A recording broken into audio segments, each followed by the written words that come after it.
بسم الله الرحمن الرحيم. الحمد لله رب العالمين، والصلاة والسلام على رسول الله صلى الله عليه وسلم. halkan waxaan ku tirin doonaa tix gabay ah oo aan dheerayn, waxaanan ku bilaabay hadduu ilaahay ka dhigo sida tahay.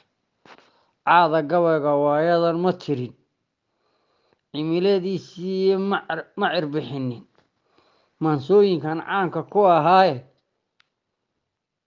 nin kastoo colaad raadiya cidhib xumaan reebi, curaf xumada waa lagu yaqaan ruux camaayadahe,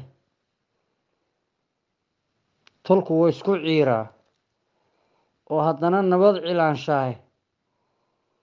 malaa idinku laascaano ey way iscajebiseeni, cilmiyahan gaboobaanahay oo can walba u dhigee sankan caana kaa siin kara.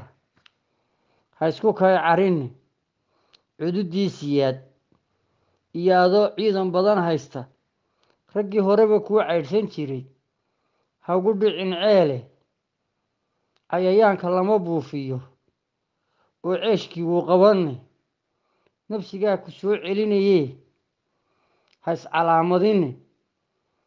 calankeeda somalilan waa cirkaa sare eh, ictiraafkii wuu soo socdaa caalamiga aaye. cidlo ruuxu baxay baan aqaan looma caal hela eh, ciilkaa dhulbahantow qabtaan noqoyay caalwaa buushi. asalaamu calaykum waraxmatullaahi wabarakaatu.